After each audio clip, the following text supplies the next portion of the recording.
So I was just talking to a good friend of mine, and we were talking about some goals that I had set for myself that I hadn't quite accomplished. And they're just on the list, and they're staying on the list for yet another week, and it's been about 2 weeks.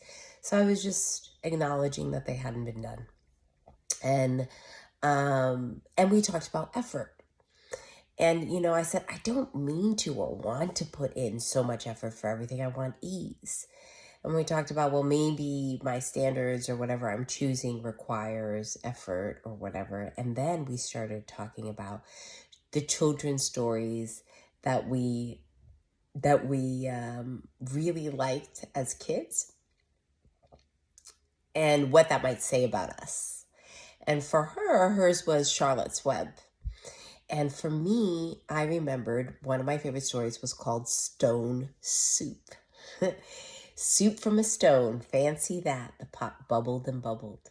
So there's a little old lady, and I decided to go revisit the story, just to see what it meant and how that might impact me right now as I'm going through these things. I'm saying, like, why am I putting so much effort towards my goals? And so I'm watching Soup from a Stone, fancy that, right? So Soup from a Stone, there's a little old lady and a passerby who comes by this little old lady's house, and he asks her if she has anything to eat. And she goes, no, I have nothing to eat. I have nothing for you. My pantries are empty.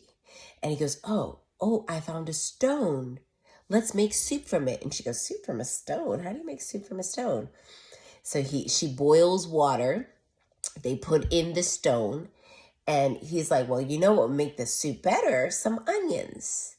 And then you know what would make the soup better? Some beef. So Soup from a Stone, fancy that. The pop bubble. Well, now this tastes pretty good. But what might you add to the soup to make it even better? And they go on this journey. The whole time she goes into her garden, she gets carrots, she gets onions, she gets beef bones, all the things. And then she says, this soup is pretty good. It's fit for a prince. She goes, you know what would make it fit for a king?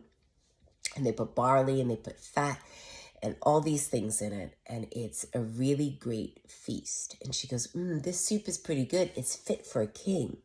He goes, great, now it's ready for us to eat. And she goes, no. I must now set a table fit for a king. And she brings out all her best linen, all her best dishes, all her best whatever, and they sit and they have a meal, a very satisfying, wonderful meal together. And so at the end, he says, thank you so much for this glorious meal. It was so generous of you, so wonderful of you.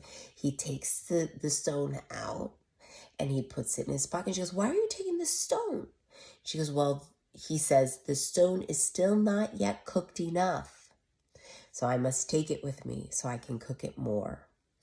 And as he's walking off, he says, oh, what great soup I will eat tomorrow with this stone. So in a way, I feel as though the universe sets up for me anyway, and what I need to learn, sets up these things for me where I must be duped to create such wonderful things to share with others. So I'm ready to take on my task, but I wanted to share this story with you so that perhaps you could revisit the story that was your favorite story as a kid and see how that impacts you, to see how does that play out? What did you make it mean? How does it play out in your life now? Does it at all? I thought that was pretty cool, and I thought I would share it. Have a great day.